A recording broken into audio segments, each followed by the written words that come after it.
Bonsoir. L'auteur. Daniel Pennac publie son premier essai en 1973 à l'âge de 29 ans. En 1992, alors qu'il n'a jamais cessé d'écrire livres pour enfants, polars, romans, il remporte un immense succès avec, comme un roman, un cri du cœur pour la défense de la lecture. Parallèlement, au bonheur des ogres, la fée Carabine, la petite marchande de prose, saga de la famille Malocène, mènent joyeusement leur vie et sont couronnés par de nombreux prix, dont celui du livre Inter en 1990. Par ailleurs, il est aussi le père de Camo, dont les aventures paraissent dans la collection Lecture Junior, aux éditions Gallimard Jeunesse. Daniel Pennac, l'un de nos meilleurs auteurs et aussi professeur de lettres. Du même auteur dans la même collection Cabot Caboche, pour Alice Princesse Les Tsous, et lui tout, type formidable. Daniel Pennac, L'œil du loup, illustration de Catherine Resser, Nathan. Chapitre 1er. Leur rencontre. Debout devant l'enclos du loup, le garçon ne bouge pas. Le loup va et vient. Il marche de long en large et ne s'arrête jamais. M'agace, celui-là. Voilà ce que pense le loup. Cela fait bien 2 heures que le garçon est là, debout, devant ce grillage, immobile comme un arbre gelé, à regarder le loup marcher. Qu'est-ce qu'il me veut? C'est la question que se pose le loup. Ce garçon l'intrigue. Il ne l'inquiète pas. Le loup n'a peur de rien. Il l'intrigue. Qu'est-ce qu'il me veut? Les autres enfants courent, sautent, crient, pleurent. Ils tirent la langue au loup et cachent leur tête dans les jupes de leur mère. Puis, ils vont faire les clowns devant la cage du gorille et rugir au nez du lion, dont la queue fouette de l'air. Ce garçon-là, non, il reste debout, immobile, silencieux. Seuls ses yeux bougent. Ils suivent le va-et-vient du loup, le long du grillage. Il n'a jamais vu de loup ou quoi? Le loup, lui, ne voit le garçon qu'une fois sur deux. C'est qu'il n'a qu'un œil. Le loup, il a perdu l'autre dans sa bataille contre les hommes, il y a 10 ans, le jour de sa capture. À l'allée donc, si on peut appeler ça l'allée, le loup voit le zoo tout entier, ses cages, les enfants qui font les fous et au milieu d'eux, ce garçon-là, tout à fait immobile. Au retour, si on peut appeler ça le retour, c'est l'intérieur de son enclos que voit le loup, son enclos vide, car la louve est morte la semaine dernière, son enclos triste, avec son unique rocher gris et son arbre mort. Puis le loup fait demi-tour, et voilà de nouveau ce garçon avec sa respiration régulière qui fait la vapeur blanche dans l'air froid. Il se lassera avant moi, pense le loup en continuant de marcher. Et il ajoute, je suis plus patient que lui. Et il ajoute encore, je suis le loup. Mais le lendemain matin, en se réveillant, la première chose que voit le loup, c'est ce garçon debout devant son enclos, là exactement au même endroit. Le loup a failli sursauter. Il n'a pas passé la nuit ici, tout de même. Il s'est contrôlé à temps et il a repris son va-et-vient comme si de rien n'était. Cela fait 1 heure. Maintenant que le loup marche, 1 heure que les yeux du garçon le suivent, le pelage bleu du loup frôle le grillage. Ses muscles roulent sous sa fourrure d'hiver. Le loup bleu marche comme s'il ne devait jamais s'arrêter, comme s'il retournait chez lui, là-bas en Alaska, loup d'Alaska. C'est ce qu'indique la petite plaque de fer sur le grillage. Et il y a une carte du Grand Nord avec une région peinte en rouge pour préciser. Loup d'Alaska, Barren Lands. Ses pattes ne font aucun bruit en se posant sur le sol. Il va d'un bout à l'autre de l'enclos, on dirait le battant silencieux d'une grande horloge. Et les yeux du garçon font un mouvement très lent, comme s'il suivait une partie du tennis au ralenti. Je l'intéresse donc tant que ça. Le loup fronce les sourcils, fronce les sourcils. Des vaguelettes de poils hérissés viennent mourir au bord de son museau. Il s'en veut de se poser toutes ces questions à propos de ce garçon. Il avait juré de ne plus jamais s'intéresser aux hommes. Et depuis 10 ans, il tient le coup. Pas une pensée pour les hommes, pas un regard, rien, ni pour les enfants qui font les pitres devant sa cage, ni pour l'employé qui lui jette sa viande de loin, ni pour les artistes du dimanche qui viennent le dessiner, ni pour les mamans idiotes qui le montrent au tout petit en pillant. Voilà, c'est lui, le loup.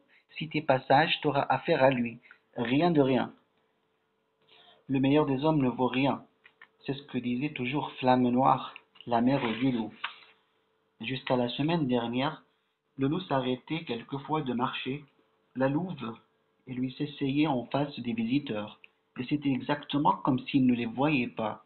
Le loup et la louve regardaient droit devant eux. Le regard vous passait au travers. On avait l'impression de ne pas exister. Très désagréable. Qu'est-ce qu'ils peuvent bien regarder comme ça? Qu'est-ce qu'ils voient? Et puis la louve est morte. Elle était grise et blanche, comme une perdrix des neiges. Depuis, le loup ne s'est plus jamais arrêté. Il marche du matin au soir, et sa viande gèle sur le sol autour de lui. Dehors, droit comme un I dans le point feuré de la vapeur blanche. Le garçon le regarde. Tant pis pour lui, décide le loup, et il cesse complètement de penser au garçon.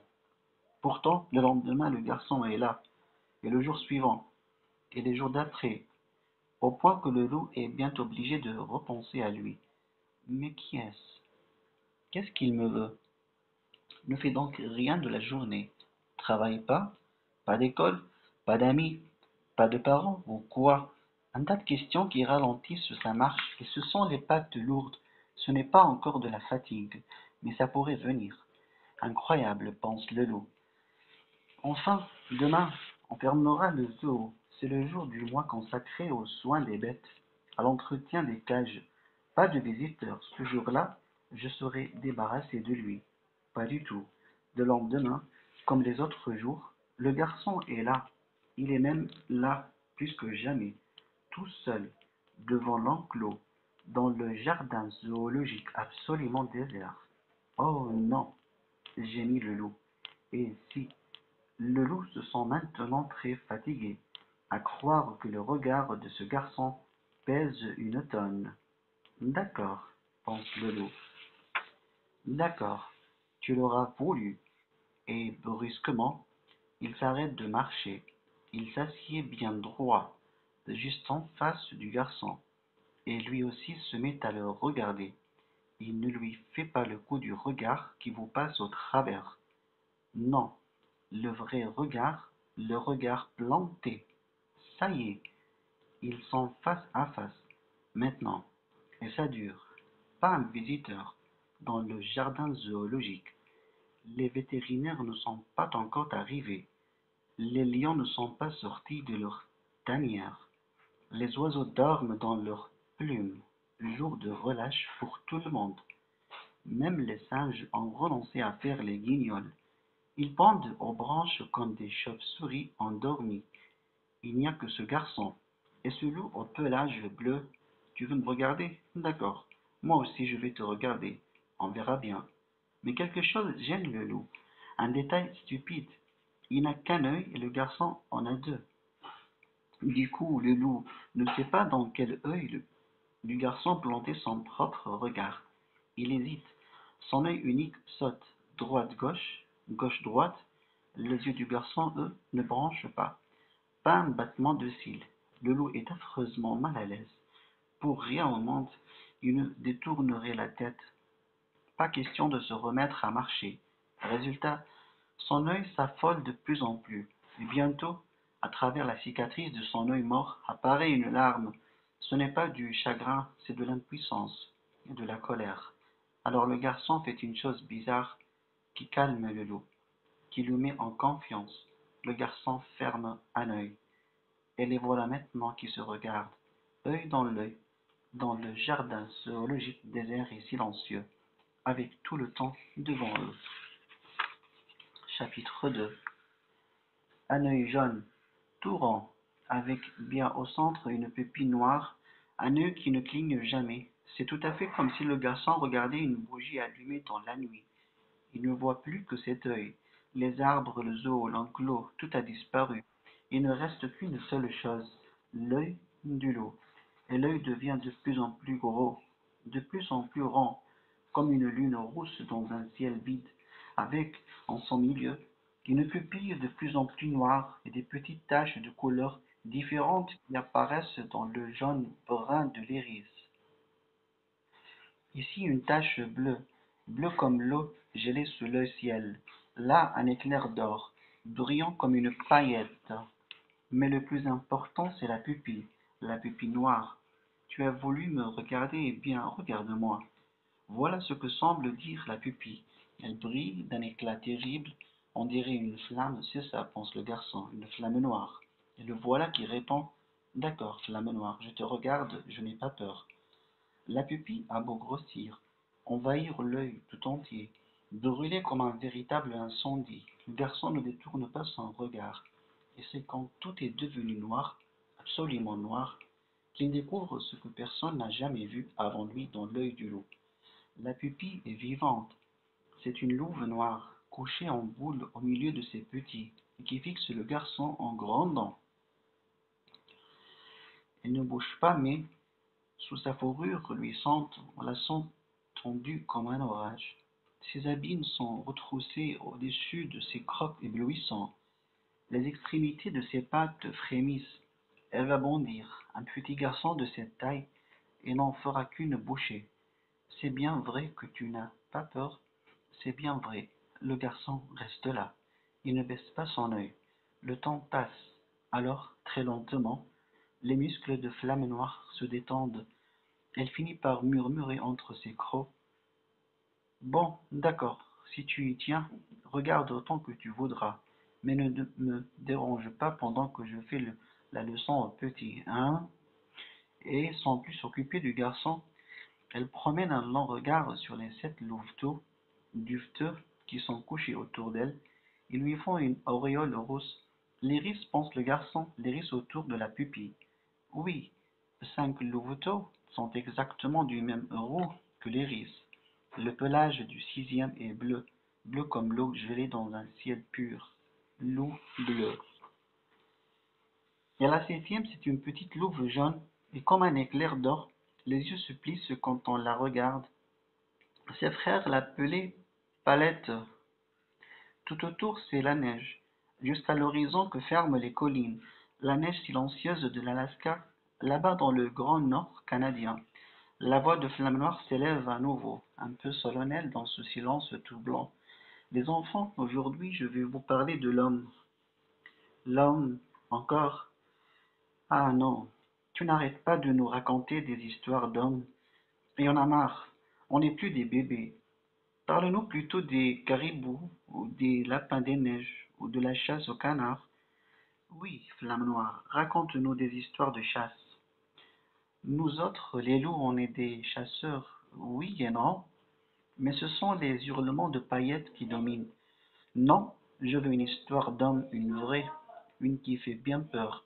Maman, je t'en supplie, une histoire d'homme, j'adore. Ce loup bleu reste silencieux. Celui-là n'est pas d'un naturel bavard, plutôt sérieux, vaguement triste, même. Ses frères le trouvent ennuyeux. Pourtant, quand il parle, c'est rare, tout le monde l'écoute. Il a la sagesse, comme un vieux loup plein de cicatrices. Bon, on en est là. Les 5 rouquins se sont mis à se bagarrer, et que je t'attrape la gorge, et que je te saute sur le dos, et que je te mordis les pattes, et que je tourne comme un fou autour de ma propre queue, la pagaille complète, Paillette les entourages de sa voix perçante en sautant sur place comme une grenouille en folie.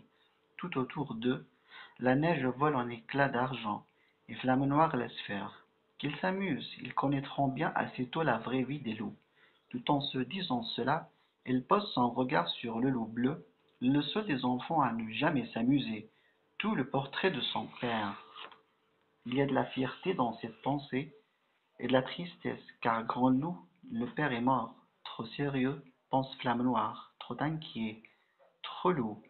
Écoutez, Loup Bleu est assis immobile comme un rocher, ses pattes antérieures tendues et ses oreilles dressées. Écoutez, la bagarre cesse aussitôt, la neige retombe autour des louveteaux. D'abord, on n'entend rien. Les requins ont beau dresser leurs oreilles les fourrer. Il n'y a que la plainte soudaine du vent, comme un grand coup de langue glacée. Et puis, tout à coup, derrière le vent, un hurlement de loup très lent, très modulé, qui raconte un tas de choses. Ses cousins gris murmurent à un des rouquins. Qu'est-ce qu'il dit? Flamme Noire jette un rapide coup d'œil à Loup Bleu. L'un et l'autre savent bien ce que Cousin Gris leur dit. Du haut de la colline où il est placé en sentinelle, l'homme, une bande de chasseurs qui les cherchent, les mêmes que la dernière fois. Fini de jouer, les enfants, préparez-vous, nous partons.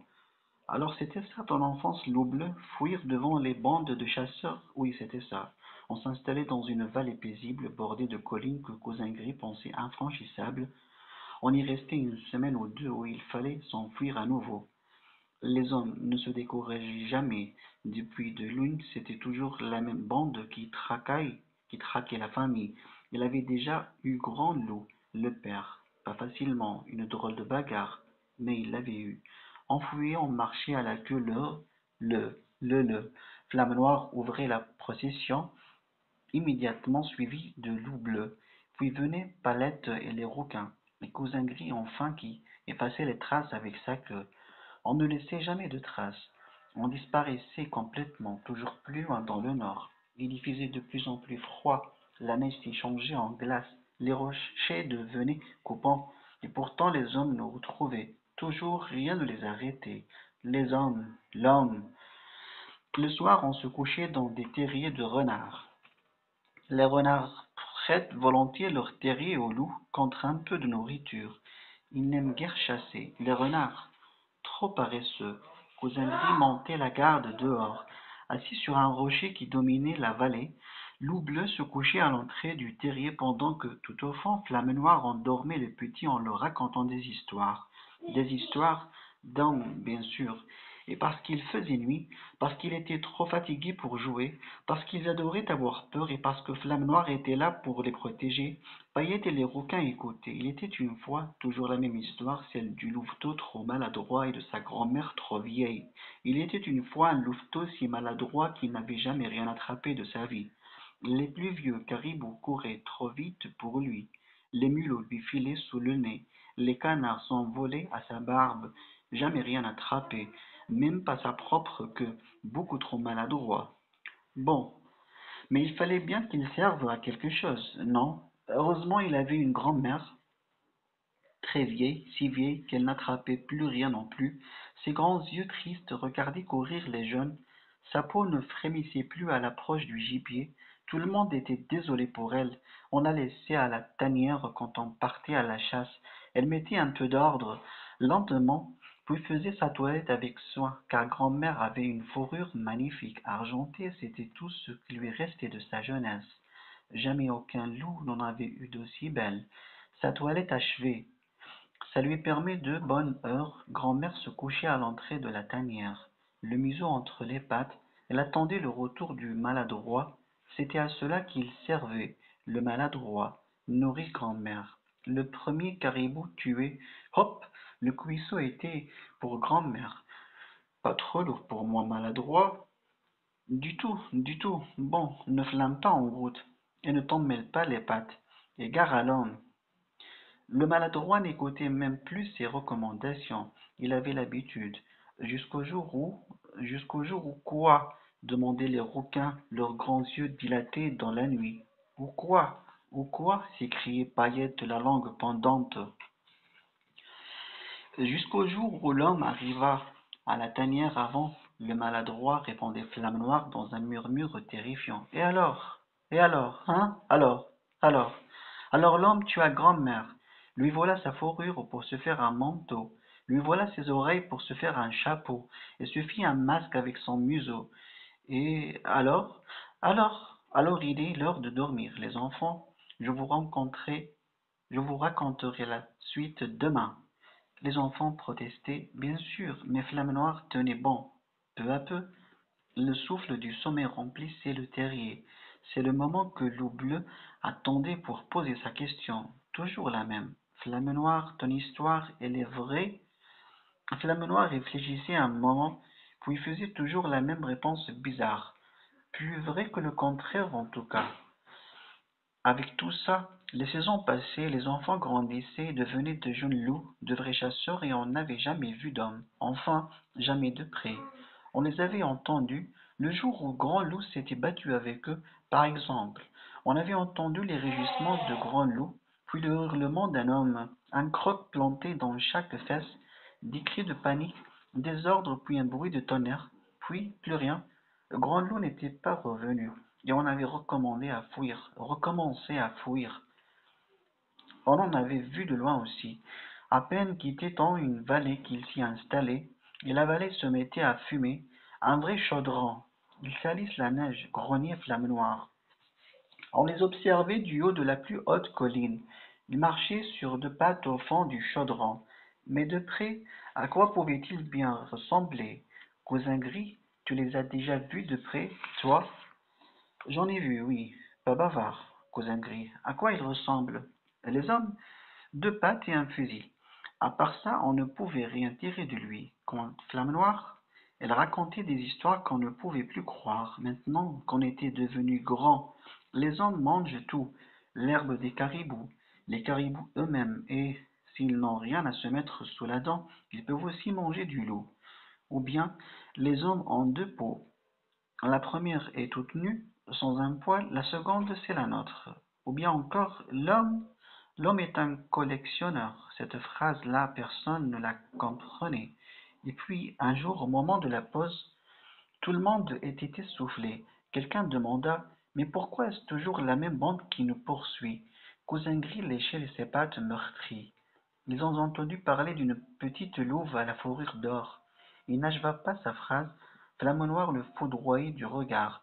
Trop tard, tous les requins regardaient Paillette, et Paillette regardait tout le monde, les oreilles dressées. Comment? C'est moi qu'on cherche. Le soleil choisit juste ce moment pour percer les nuages. Un rayon tomba sur Paillette et tout le monde détourna les yeux. Elle était réellement éblouissante, une louve d'or, vraiment, avec une truffe noire au bout du museau. Si noire la truffe, dans tous ses torts, que ça la faisait un peu loucher. Adorable, pensant Flamme Noire. Ma fille est adorable. Elle ajouta aussitôt, mais complètement tête en l'air, puis elle poussa un soupir et murmura au plus profond d'elle-même: Franchement, grand loup, pourquoi m'as-tu donné la plus vieille louve qui ait jamais existé? Tu trouves qu'on n'avait pas assez d'ennuis comme ça?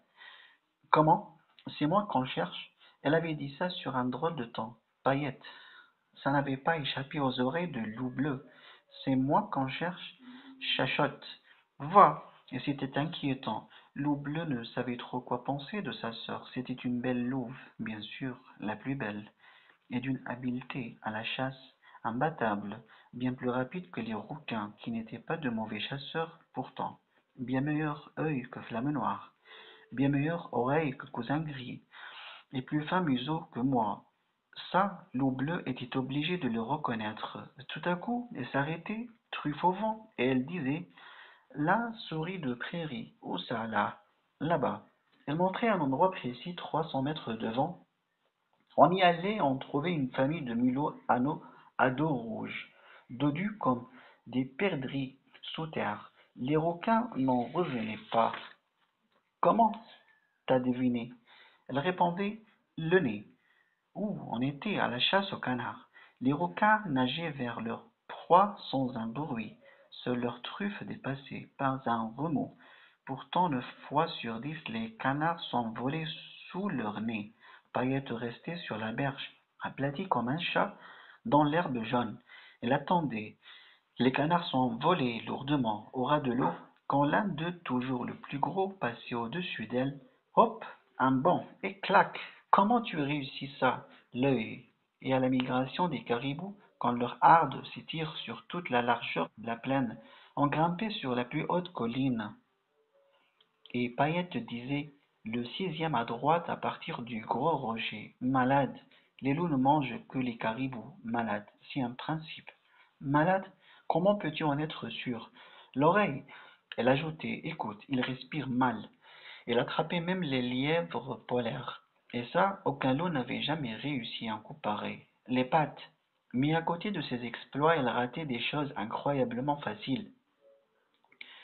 Exemple, elle coursait un vieux caribou tout essoufflé et, tout à coup, son attention était attirée par un vol de perdrix des neiges.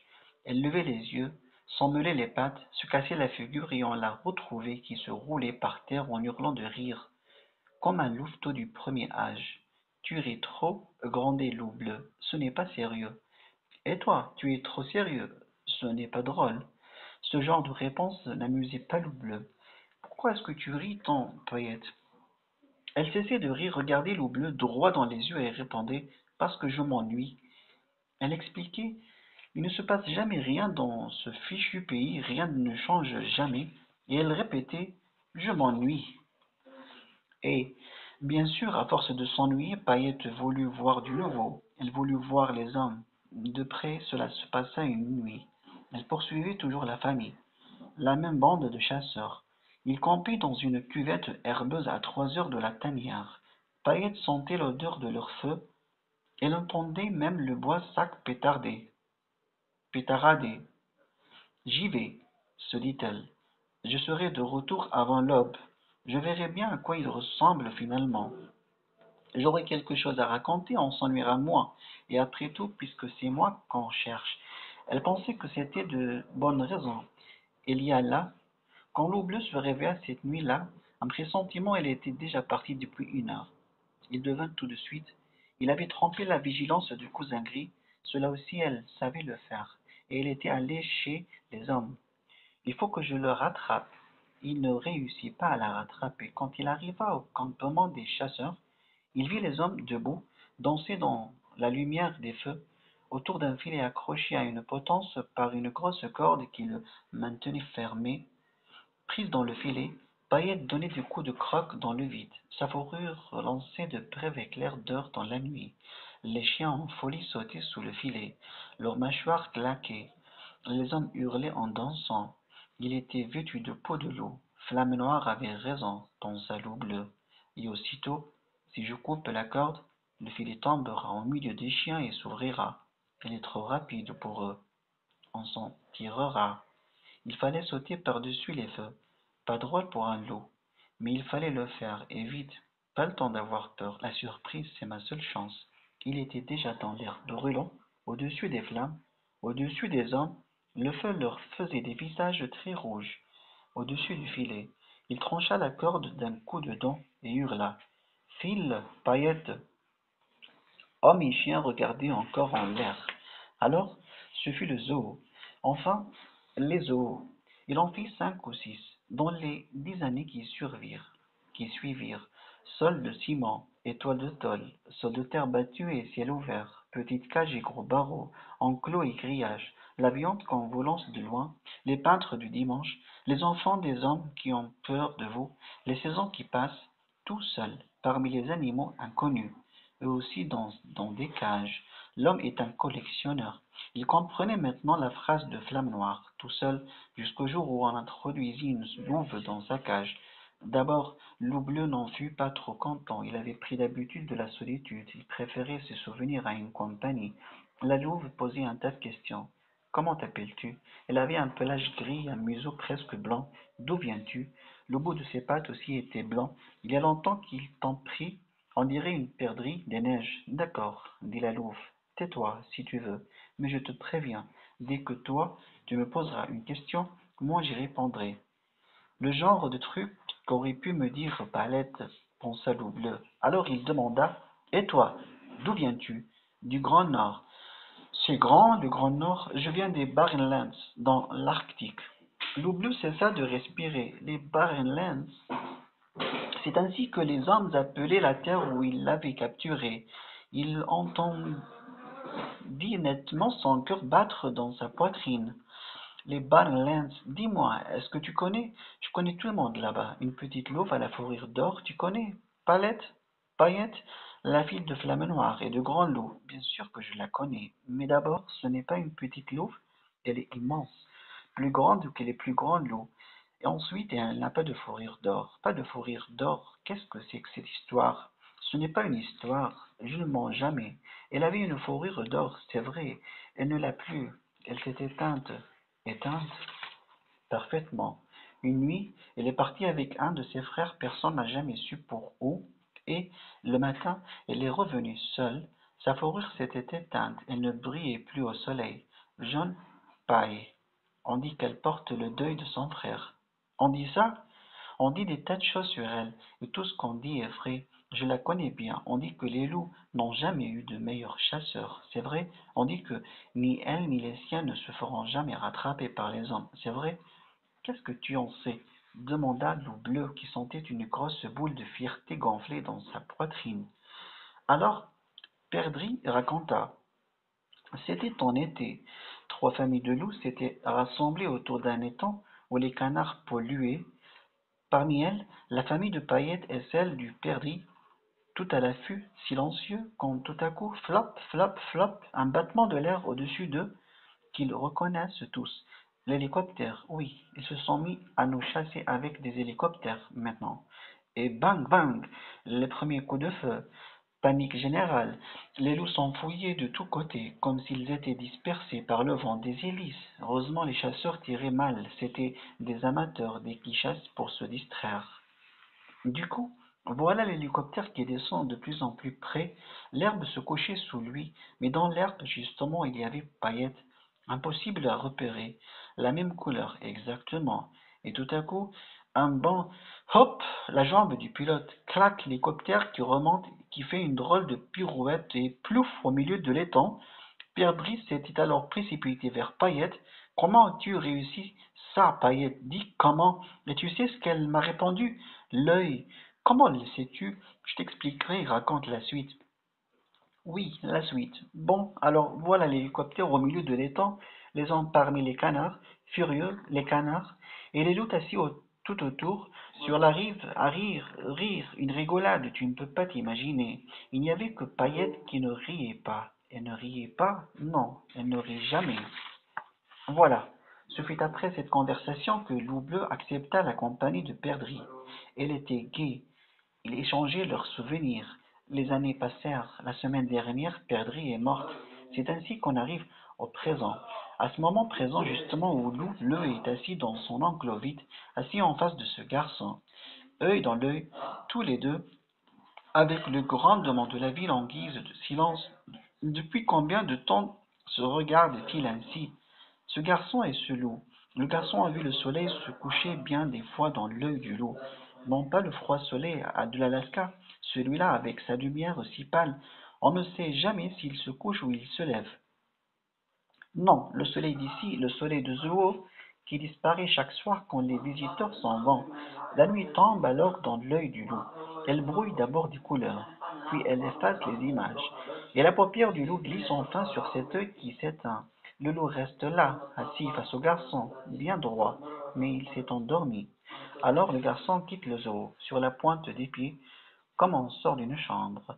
Mais tous les matins, lorsque Flamme Noire, Cousin Gris, les rouquins, Paillettes et Perdrix se réveillent dans l'œil du loup, le garçon est là, debout devant l'enclos, immobile, attentif. Le loup est content de le revoir. Bientôt tu sauras tout de moi. Le loup rassemble maintenant ses plus petits souvenirs, tous ces jardins zoologiques, tous ces animaux de rencontre, prisonniers comme lui, si tristes, tous ces visages d'hommes qu'il faisait semblant de ne pas regarder. Pas très gai, eux non plus, les nuages des saisons qui passent, la dernière feuille de son arbre qui tombe, le dernier regard de Perdrix, le jour où il décida de ne plus toucher à sa viande, jusqu'à ce moment précis où se présente le tout dernier souvenir de Loup Bleu. C'est l'arrivée de ce garçon, justement, devant son enclos, un matin au début de l'hiver. Oui, mon dernier souvenir, c'est toi. C'est vrai, le garçon voit sa propre image apparaître dans l'œil du loup, ce que tu as pu m'agacer au début. Le garçon se voit debout dans cet œil tout rond, immobile comme un arbre gelé. Je me disais, qu'est-ce qu'il me veut? N'a jamais vu du loup ou quoi? La respiration du garçon fait de la buée blanche dans l'œil du loup. Je me disais, il se laissera avant moi. Je suis plus patient que lui. Je suis le loup. Mais dans l'œil du loup, le garçon n'a pas l'air de vouloir s'en aller. J'étais furieux, tu sais. En effet, la pupille du loup se rétrécit et s'élance comme une flamme autour de l'image du garçon. Et puis, tu as fermé ton œil, vraiment gentil, ça. Tout est calme maintenant. Il se met à neiger doucement sur ce loup et sur ce garçon les derniers flocons de l'hiver. Mais toi, qui tu es, toi, hein? Qui tu es? Et d'abord, comment t'appelle-t-on? Chapitre 3. L'œil de l'homme. Ce n'est pas la première fois qu'on demande son nom au garçon. Les autres enfants, au début. Et toi, tu es nouveau par ici? D'où viens-tu? Qu'est-ce qu'il fait ton père? T'as quel âge? T'es en quelle classe? Tu sais jouer au belvédère? Des questions d'enfant, mais la plus fréquente était justement celle que le loup venait de poser à l'intérieur de sa tête. Comment tu t'appelles? Et personne ne comprenait jamais la réponse du garçon. Je m'appelle Afrique. Afrique, c'est pas un nom de personne ça, c'est un nom de pays. On riait. C'est pourtant comme ça que je m'appelle. Afrique. Sans blague. Tu rigoles? Tu te moques de nous ou quoi? Le garçon choisissait un regard bien particulier et demandait calmement: Est-ce que j'ai l'air de rigoler? Il n'en avait pas l'air. Excuse-nous, on plaisantait. On ne voulait pas te. Le garçon levait la main et souriait doucement pour montrer qu'il acceptait les excuses. Bon, je m'appelle Afrique, c'est mon prénom, et mon nom de famille c'est Mbia. Je m'appelle Afrique Mbia. Mais le garçon sait bien qu'un nom ne veut rien dire son histoire.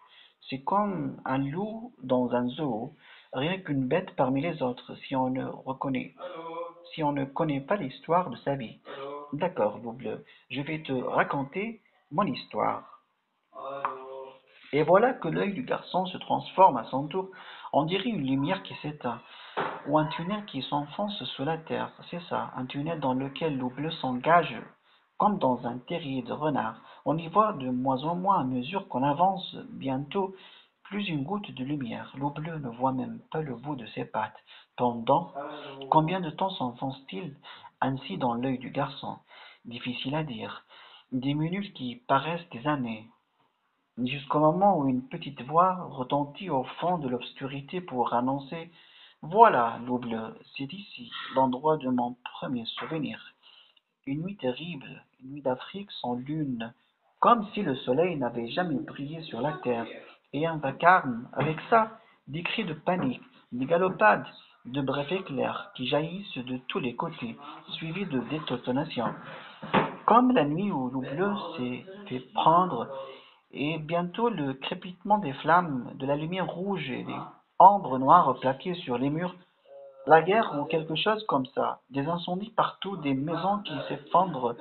Toi, toi, c'est une femme qui crie en courant.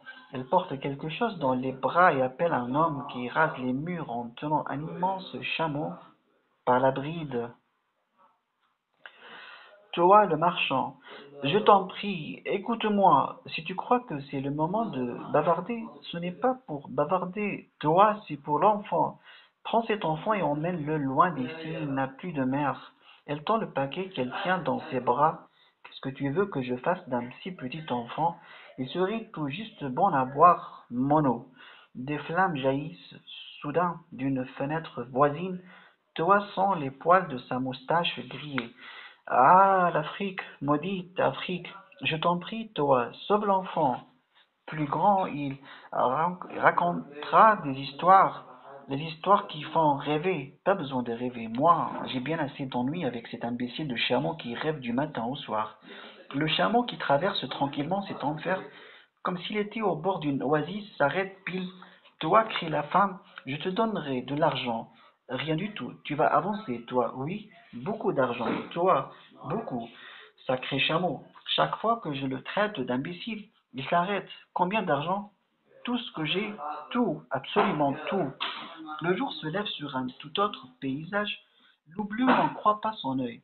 De la neige, pas un arbre, pas un rocher, pas un brin d'herbe, rien que de la neige, rien que le ciel bleu, d'immenses collines de neige à perte de vue, une neige étrange, jaune, mais qui craque de cris à chaque pas, et qui glisse en plaques, comme la neige de l'Alaska. Et bien au milieu du ciel, un soleil blanc, il vous ferme les yeux. Il fait ruisseler toi le marchand. Maudit désert, sable maudit, ça ne finira donc jamais. Toi marche, plié en deux. Il tient le chameau par la bride et il jure entre ses dents. Ah, l'Afrique, maudite Afrique, le chameau ne l'écoute pas, il avance en rêvant. Ce n'est pas un chameau, c'est un dromadaire, une seule bosse.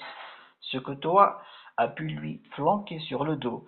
Inimaginable, casserole, lessiveuse, moulin à café, chaussures, lampe à pétrole, tabouret de paille, une véritable quincaillerie ambulante qui brinque-balle aux oscillations de sa bosse. Et là-haut, tout au sommet de cet amoncellement, assis bien droit et mitouflé dans un manteau de bédouin, un manteau de laine noire, le garçon, qui regarde au loin. Ah, tu es là, pense le loup. J'avais peur que cette canaille ne t'abandonne. Loup bleu a raison d'avoir peur. Plusieurs années ont passé depuis la terrible nuit, et plusieurs fois toi le marchand a essayé d'abandonner le garçon. Il s'y prend toujours de la même façon. Certains matins, quand il est particulièrement en rogne, les affaires ont été mauvaises, le point d'eau est asséché, la nuit trop froide, il y a toujours une bonne raison. Il se lève en silence, roule sa tente de laine brune et murmure à l'oreille du dromadaire qui somnole. Allez, le chameau, debout, on y va. Le garçon fait semblant de dormir, il sait ce qui va se suivre. Alors tu viens, oui? Toi, le marchand, s'arc-boute sur la bride du dromadaire qui le regarde en mastiquant un vieux charbon. Tu vas te lever, dis. Non, le dromadaire reste couché sur ses genoux. C'est toujours à ce moment-là que toi brandis un gros bâton noueux. C'est ça que tu cherches. Mais il suffit au dromadaire de retrousser ses babines et de lui montrer ses larges dents, plates et jaunes, pour que le bâton retombe. Je ne pars pas sans le garçon. Voilà ce que dit le silence du dromadaire, et son immobilité et son regard tranquille. Alors, toi s'en va réveiller le garçon d'une tape sèche. Allez, debout, toi. Tu m'as assez fait perdre de temps comme ça. Grimpe là-haut et ne branche pas. C'est que le dromadaire n'accepte personne d'autre sur sa bosse. Le garçon, là-haut, et toi, le marchand en bas, appuyé dans le sable brûlant. Salut, puceron, bien dormi? Comme l'Afrique. Et toi, casserole? Bonne nuit? Casserole, c'est le surnom affectueux que le garçon donne au dromadaire. Oui, beau sommeil, j'ai fait un rêve intéressant. Bon, on y va. Allons-y. Casserole déplie ses pattes et se dresse dans le ciel orange. Le soleil se lève. Toi, le marchand, jure, crache et maudit l'Afrique. Le dromadaire et le garçon rigolent. Il y a longtemps qu'ils ont appris à rire en dedans. Vus de dehors, l'un et l'autre sont lisses et sérieux comme les dunes. C'est ainsi qu'il a commencé sa vie. Dans toute l'Afrique, toi, le marchand, n'aurais pu trouver un garçon capable de charger et de décharger le dromadaire plus vite que lui, ni de présenter plus joliment les marchandises devant les tentes des bédouins, ni de mieux comprendre les chameaux, ni surtout de raconter de plus jolies histoires le soir autour des feux. Quand le Sahara devient aussi froid qu'un désert de glace, et qu'on se sent encore plus seul. Il raconte bien, non? N'est-ce pas qu'il raconte bien? Oui, il raconte bien. Cela attirait les clients dans les campements de nomades. Toi étais content. Et toi, comment l'appelles-tu ce garçon? Pas eu le temps de lui donner de nom. Je travaille, moi. Les nomades n'aimaient pas toi, le marchand. Toi, ce garçon, tu ne le mérites pas. Ils installaient le garçon tout près du brasero, ils lui donnaient du thé brûlant, des dattes, du lait caillé. Ils le trouvaient donc maigre et ils disaient raconte. Alors le garçon racontait pour eux les histoires qui naissaient dans sa tête là-haut sur la bosse de casserole. Ou bien il leur racontait les rêves du dromadaire, qui rêvait toutes les nuits, et même parfois en avançant sous le soleil. Toutes ces histoires parlaient de l'Afrique jaune, le Sahara, l'Afrique du sable, du soleil, de la solitude, des scorpions et du silence. Et quand les caravanes repartaient sous le ciel brûlant, ceux qui avaient entendu les histoires du garçon voyaient une autre Afrique. Du haut de leurs chameaux, le sable s'y était doux, le soleil une fontaine. Ils n'étaient plus seuls. La petite voix du garçon les accompagnait partout dans le désert. Afrique, ce fut au cours d'une de ces nuits qu'un vieux chef touareg, il avait au moins 150 ans, déclara. Toi, ce garçon, nous l'appellerons Afrique. Lorsque Afrique racontait, toi se tenait à l'écart, assis dans son manteau, mais à la fin de chaque histoire, il se levait, une écuelle de fer blanc à la main, pour récolter les pièces de bronze ou les vieux billets. Il fait même payer les histoires de l'enfant. Toi, le marchand, tu te vendrais toi-même si quelqu'un voulait de toi? Je suis marchand, grommelait toi. Je fais mon métier de marchand. C'est vrai que toi aurais tout vendu. D'ailleurs, un beau matin, il vendit tout. Cela se passe dans une ville du sud, là où le désert cesse d'être de sable. Une autre Afrique, grise, cailloux brûlants, buissons d'épineux, et plus au sud encore, grandes plaines d'herbes sèches. Attends-moi là, avait ordonné Toa. Garde la tente. Et il avait disparu dans la ville en tenant son chameau par la bride. Afrique n'avait plus peur d'être abandonné. Il savait que Casserole ne quitterait pas la ville sans lui. Pourtant, quand Toa revint, il était seul. J'ai vendu le chameau. Comment? Tu as vendu Casserole? À qui? Ça ne te regarde pas. Il avait un drôle de regard en coin. D'ailleurs, je t'ai vendu. Toi aussi. Et il ajouta, te voilà berger maintenant. Après le départ de Toa, Afrique avait passé des heures à chercher Casserole. En vain, mais il n'a pas pu quitter la ville. Il n'aurait pas fait un seul pas sans moi. Il me l'avait promis.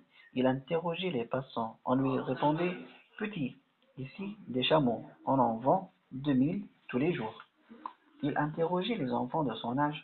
Vous n'auriez pas vu un dromadaire qui rêve? Les enfants riaient. Tous les dromades rêvent. Il questionnait les chameaux eux-mêmes. Un dromadaire, grand comme une dune, les chameaux le regardaient de très haut. Pas de petits dromadaires parmi nous, mon gars, rien que des belles bêtes. Et bien sûr, il s'adressait aussi aux acheteurs de chameaux. Un beau dromadaire couleur de sable vendu par toi le marchand. Combien? Demandaient les acheteurs qui ne s'intéressaient à rien d'autre. Jusqu'au moment où le roi des chèvres se mit en colère. Dis donc, Afrique, tu n'es pas ici pour chercher un dromadaire, mais pour garder mes troupeaux. C'était au roi des chèvres que toi avais vendu l'Afrique. Pas un méchant homme, le roi des chèvres, seulement il aimait ses troupeaux plus que tout au monde. D'ailleurs, il avait des cheveux bouclés de mouton blanc, ne mangeait que du fromage de chèvre, ne buvait que du lait de brebis, et parlait d'une voix chevrotante qui faisait frétiller sa langue et soyeuse barbiche de boue. Il n'habitait pas de maison, mais une tente, un souvenir du temps où il gardait lui-même ses troupeaux, et il ne quittait jamais son immense lit de laine noire et bouclé. Oui, moi, je suis trop vieux, sinon je n'aurais pas besoin de berger. La moindre brebis malade, la moindre patte de mouton cassé, une chèvre disparue, il renvoyait le berger. Tu as bien compris, Afrique? Le garçon fit signe qu'il avait compris. Alors, assieds-toi et écoute. Le roi des chèvres tendit au garçon un gros morceau de fromage et une cuillère de lait encore chaud, et il lui apprit le métier de berger. Afrique resta 2 années entières au service du roi des chèvres. Les habitants de l'Afrique grise n'en revenaient pas. D'habitude, le vieux ne garde pas un berger plus de 15 jours. Tu as un secret? Afrique n'avait aucun secret. C'était un bon berger, voilà tout. Il avait compris une chose très simple, les troupeaux n'ont pas d'ennemis. Si le lion ou le guépard mange une chèvre de temps en temps, c'est qu'il a faim. Afrique avait expliqué cela au roi des chèvres. Roi, si tu ne veux pas que les lions attaquent tes troupeaux, il faut leur donner à manger toi-même. Nourrir les lions? Le roi des chèvres tortilla sa barbe. D'accord, Afrique, ce n'est pas une mauvaise idée. Et pourtant, où Afrique emmenait paître les chèvres, il disposait de gros morceaux de viande qu'il apportait de la ville. Voilà ta part. Lion, ne touche pas à mes brebis. Le vieux lion de l'Afrique grise flairait les quartiers de viande sans se presser. Tu es un drôle de type, berger, vraiment un drôle de type. Et il se mettait à table. Avec le guépard, Afrique eut une conversation plus longue. Un soir où celui-ci s'approchait en rampant du troupeau, avec 1000 précautions, Afrique dit: Ne fais pas le serpent, guépard, je t'ai entendu. Stupéfait, le guépard sortit sa tête de l'herbe sèche. Et comment tu as fait, berger? Personne ne m'entend jamais. Je viens de l'Afrique jaune. Là-bas, il n'y a que le silence. Ça rend l'oreille fine. Tiens, je peux te dire que deux puces se disputent sur ton épaule. D'un coup de dent, le guépard croqua les 2 puces. Bien, dit Afrique, il faut que je te parle. Impressionné, le guépard s'assit et écouta. Tu es un bon chasseur, guépard. Tu cours plus vite que tous les animaux, tu vois plus loin, ce sont aussi des qualités de berger. Silence. On entendit barrir un éléphant très loin, puis des coups de fusil. Chasseurs étrangers, murmura Afrique. Oui, ils sont revenus, dit le guépard. Je les ai vus hier. Il y eut un moment de tristesse. Guépard, si tu faisais le berger avec moi, qu'est-ce que j'y gagnerais? Afrique regarda longuement le guépard. De larmes anciennes avaient laissé des traces noires jusqu'au coin de ses lèvres. Tu as besoin d'un ami, guépard, et moi aussi. Voilà, c'est ainsi que cela s'était passé avec le guépard. Afrique et lui étaient devenus inséparables. Les plus jeunes chèvres ne pouvaient suivre le troupeau quand les pâturages étaient trop éloignés. Elles se fatiguaient, elles traînaient en route, et les hyènes, qui n'étaient jamais loin, se léchaient les babines en rigolant. Le guépard en avait assez de faire des allers et retours pour chasser les hyènes.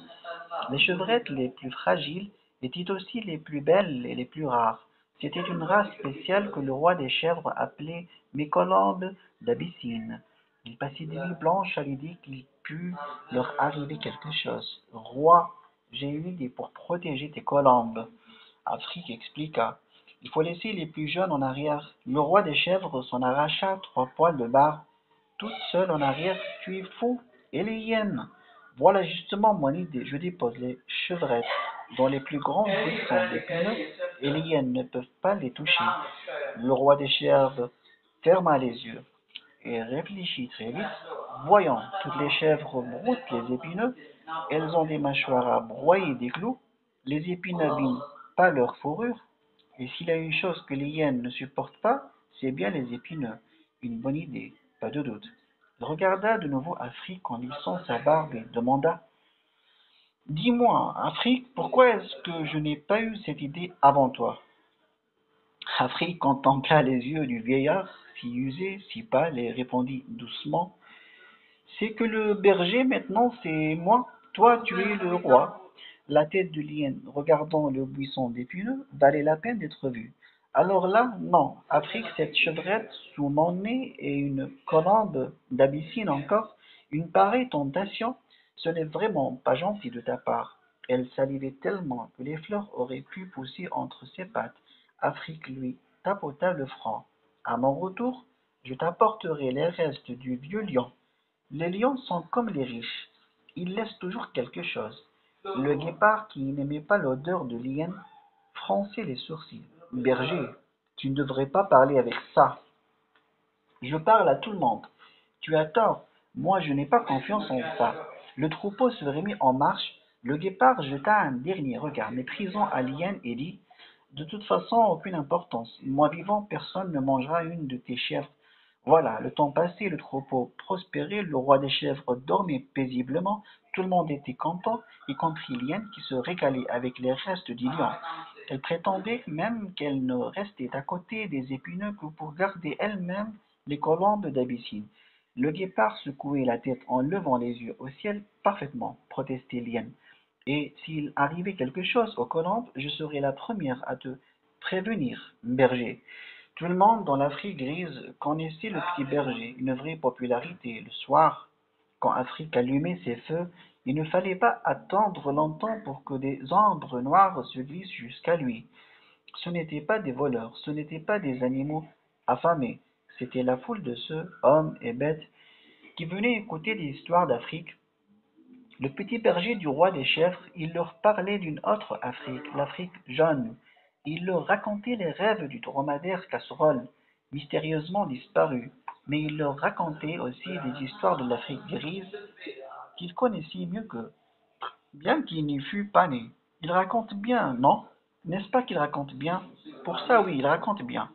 Et l'aube venue, quand chacun repartait de son côté, c'était comme s'ils restaient ensemble.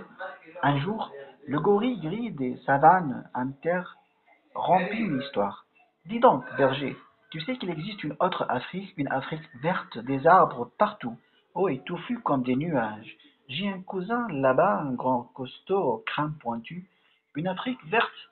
On n'y croyait pas trop, mais le gorille gris des savanes, on le contredisait rarement.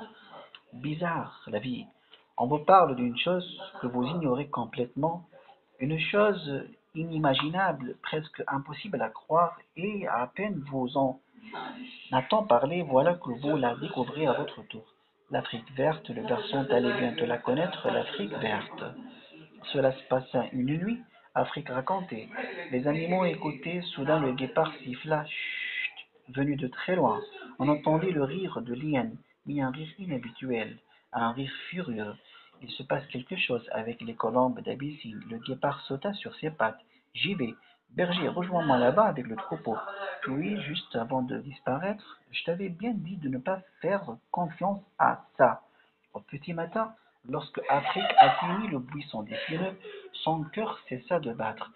Le buisson était vide, l'hyène avait disparu, le guépard aussi. Tout autour des traces de lutte, et personne ne savait rien, évidemment. Le roi des chèvres faillit mourir. Ma colombe d'Abyssine, la plus belle, la plus gracieuse, la perle de mes yeux, la plus rare, voilà ce que c'est que de fréquenter les guépards. Il me l'aura mangé. Maudit berger, je te chasse, toi et tes idées de buissons épineux. Va-t'en, disparais avant que je ne t'étrangle. Rester en Afrique grise, impossible, trop triste. Retrouver l'Afrique jaune, sans casserole, non. Le garçon repensa au gorille gris des savanes. L'Afrique verte, j'ai un cousin là-bas. Et comment paierais-tu ton voyage? Lui avait demandé le chauffeur. Je nettoierai ton camion, avait répondu Afrique. Pas besoin d'être nettoyé, c'est le moteur qui compte. C'est le moteur qui compte. Je préparerai tes repas. Il est tout prêt, mon repas. Le chauffeur avait montré une provision de galettes noires et de fromage blanc. Je te raconterai des histoires. Bon, j'aime les histoires et ça m'empêcherait de dormir. Bon, si tu m'ennuies, je te jette par la fenêtre.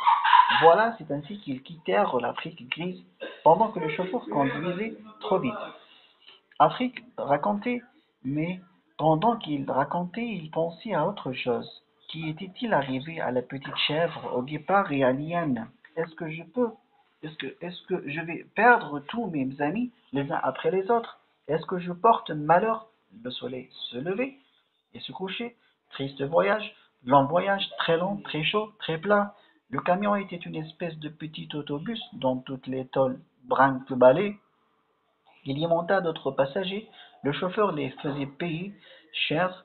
J'ai un garçon qui raconte, il en monta beaucoup, beaucoup trop. Afrique le dit au chauffeur, tu es trop chargé, chauffeur, et tu conduis trop vite.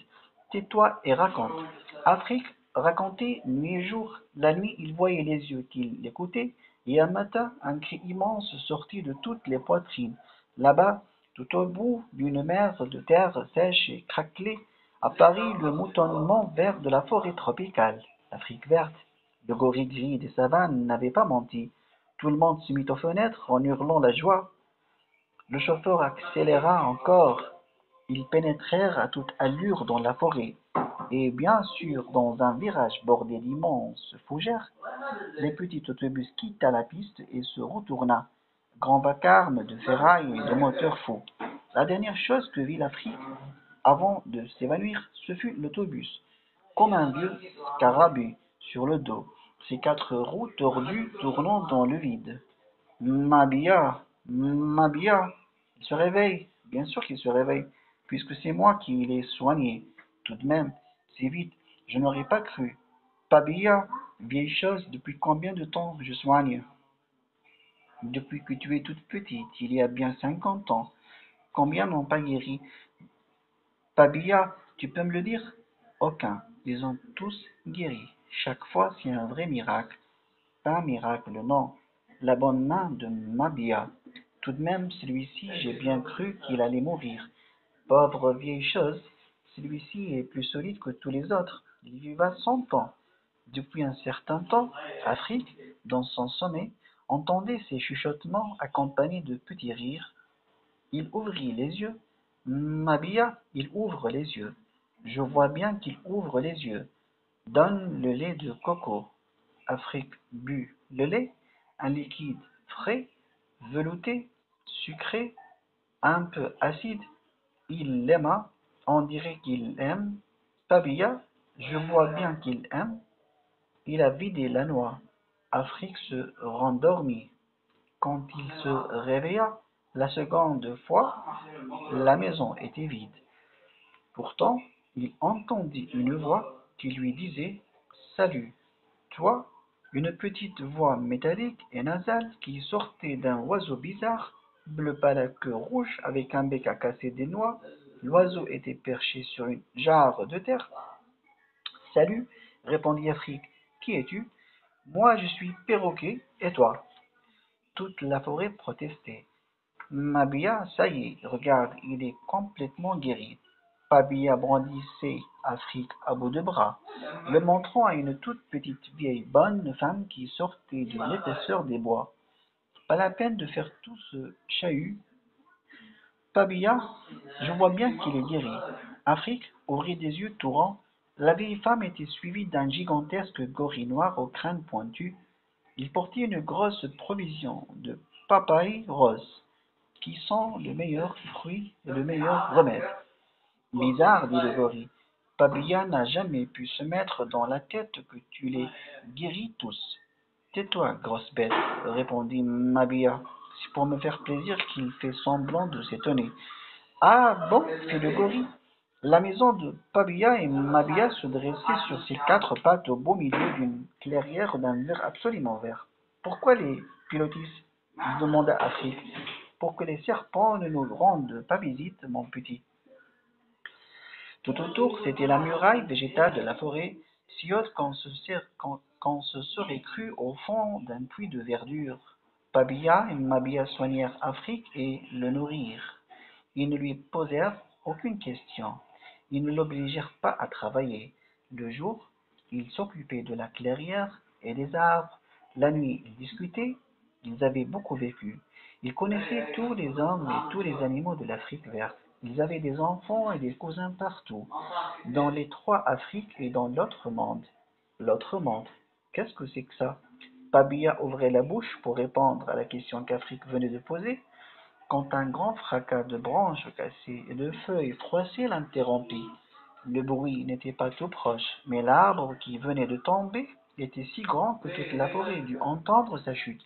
Puis il y eut un long silence, et Pabia dit: L'autre monde.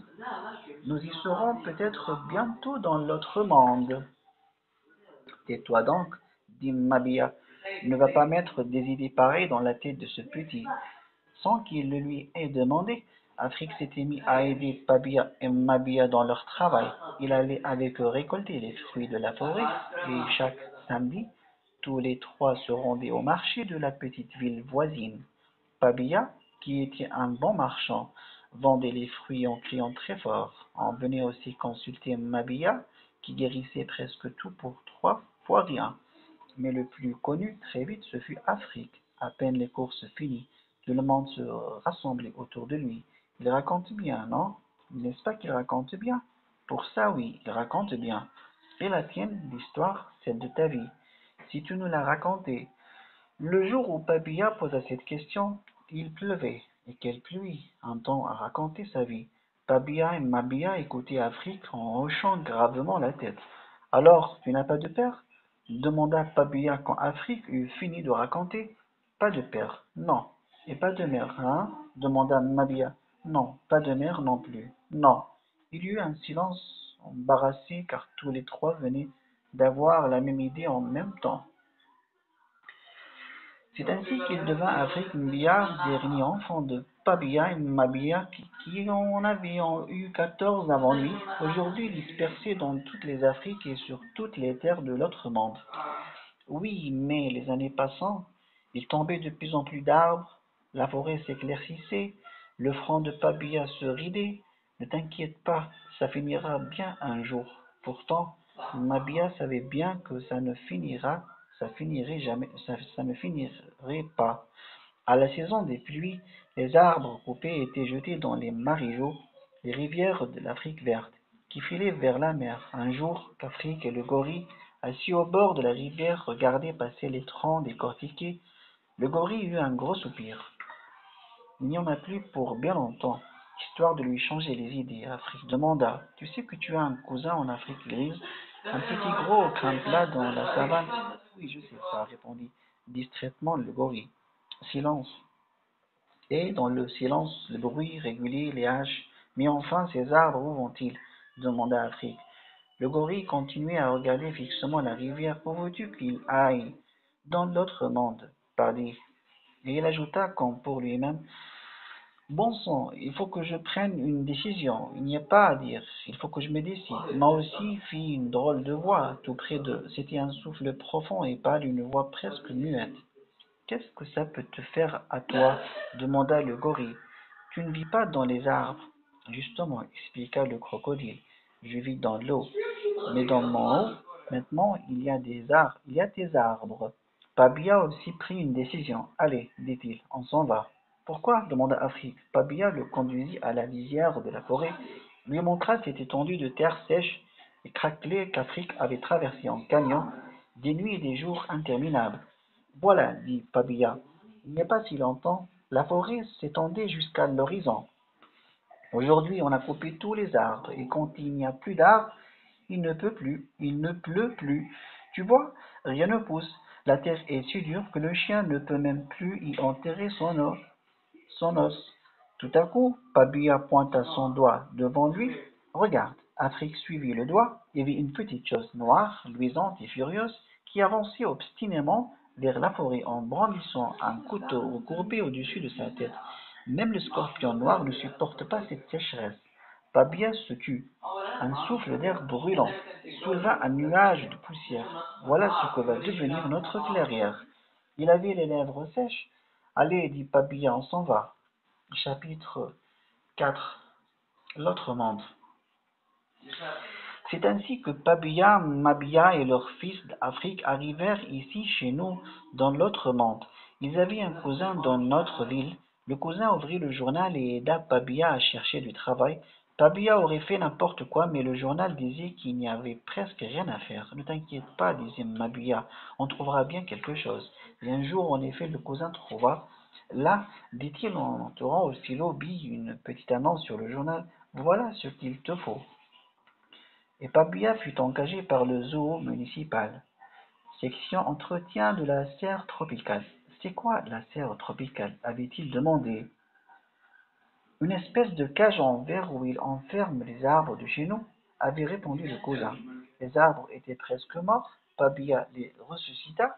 Afrique se souviendra toute sa vie du jour où il pénétra dans le jardin zoologique. Il n'avait aucune idée de ce que cela pouvait être. Un jardin d'animaux, avait dit Mabia. Afrique ne voyait pas trop comment on pouvait planter des animaux dans un jardin. De plus, il était triste, il regrettait la clairière et l'Afrique verte. Il se sentait comme en prison entre les murs de notre ville, et si seul, mais à peine eut il franchi le porche de fer du jardin zoologique qu'une voix familière l'arrêta. Salut, puceron. Alors, tu as fini par me retrouver? Ça ne m'étonne pas de toi. Pendant quelques secondes, Afrique ne put dire un mot. C'était trop beau. Il refusait d'en croire ses yeux et ses oreilles. Casserole? Oui, le dromadaire était là, devant lui, debout sur ses quatre pattes, au beau milieu d'un enclos cerclé de grillages. Casserole, qu'est-ce que tu fais ici? Comme tu vois, je t'attendais. Je n'ai pas fait un pas depuis que Toa m'a vendu. Pas un pas? Comme je te l'avais promis, tout le monde a essayé de me faire marcher, mais rien à faire. Je n'ai pas mis un pied devant l'autre depuis que nous sommes séparés. Afrique, dans le cœur, s'était presque arrêté de battre, n'arrivait toujours pas à y croire. Mais enfin, comment as-tu fait pour arriver jusqu'ici? Casserole eut son petit rire intérieur. Que veux-tu qu'un acheteur fasse d'un chameau paralytique? Afrique sursauta. Tu aurais pu te faire abattre. Mais non, voyons, mon acheteur a préféré me revendre. À qui? Quelle importance à un autre acheteur qui m'a revendu à son tour. Et alors d'acheteur en acheteur, j'ai fini par tomber sur le fournisseur du zoo. Lui, un dromadaire immobile.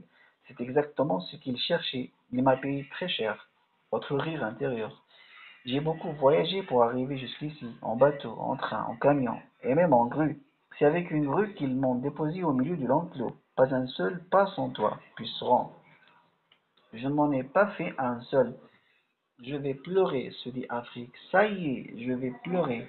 Mais maintenant, je vais pouvoir me dégourdir les pattes, s'écria Casserole.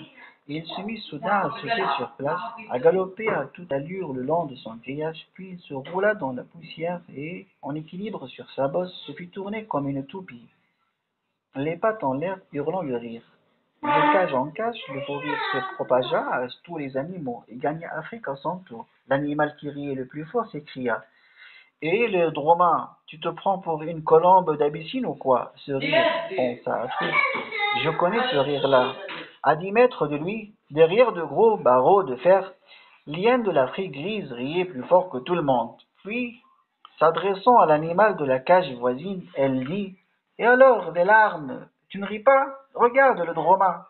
Pas le temps de m'amuser, fit une voix qu'Afrique reconnut instantanément. Je suis le berger, moi, je surveille la chèvre, et la voix qu'elle était triste.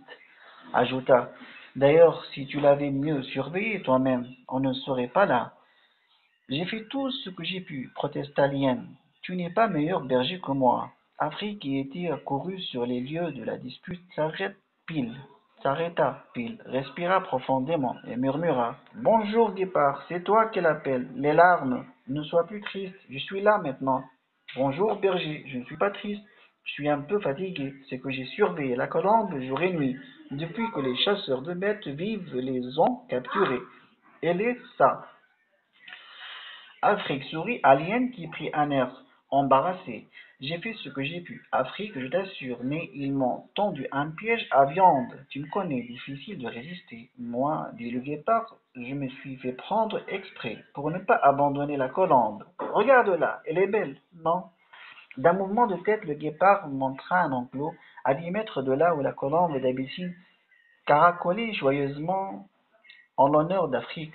Je ne l'ai pas quitté des yeux. Une seconde, répéta le guépard, jour et nuit. Enfin, tu es là. Maintenant, je vais pouvoir me reposer. Et ils s'endormit aussitôt. Tous, Afrique les retrouva tous dans le jardin zoologique de l'autre monde. Le gorille gris des savanes et son cousin des forêts. Qu'est-ce que tu veux? Ils ont emmené mes arbres. J'ai décidé de me faire prendre aussi. Mais regarde comme ils sont. Ils ont mis mes arbres dans une cage et moi dans une autre. Le vieux lion de l'Afrique grise, le crocodile des marigots, le perroquet bleu à queue rouge, et, brandissant son poignard derrière la vitre lumineuse d'un aquarium, le furieux petit scorpion noir qui fouille la sécheresse, même toi, le marchand, il vendait des glaces maintenant, mais il était toujours le même.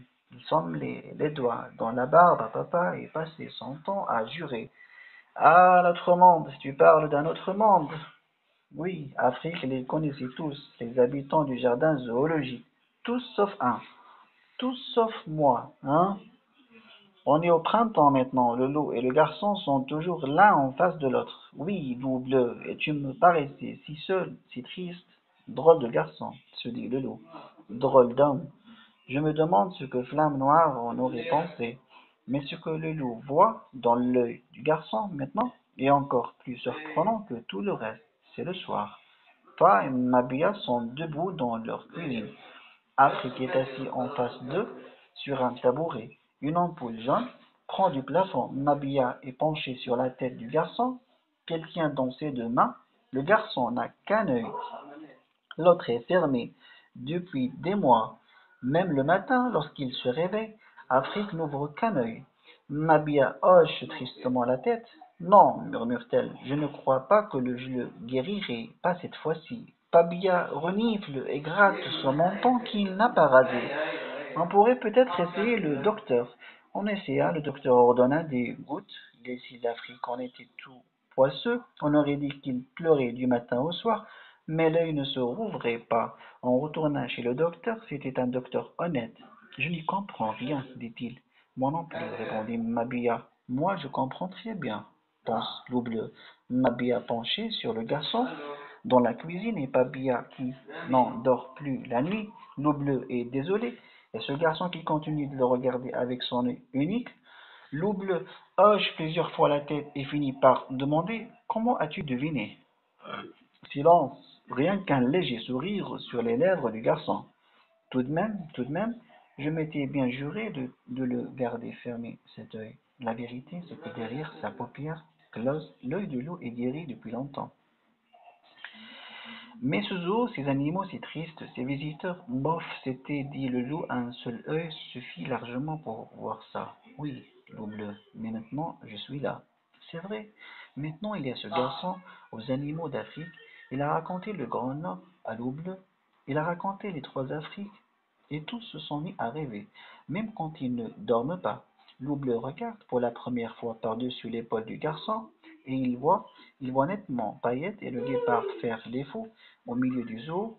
Dans la poudre d'or du Sahara, Perdrix les rejoint bientôt, et les rouquins aussi, qui se mettent à danser autour du dromadaire toupie. Pabia ouvre les portes de la serre, les beaux arbres de l'Afrique verte envahissent les allées.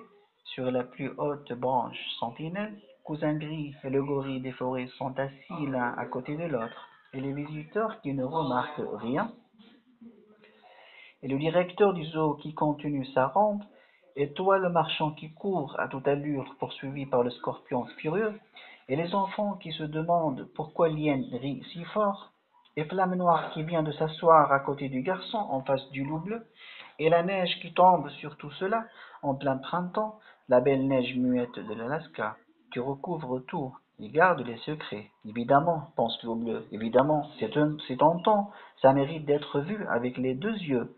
Clic, fait la paupière du loup en s'ouvrant. Clic, fait la paupière du garçon. Je n'y comprends rien, dira le vétérinaire. Moi non plus, dira le docteur. Merci pour votre attention. À la prochaine.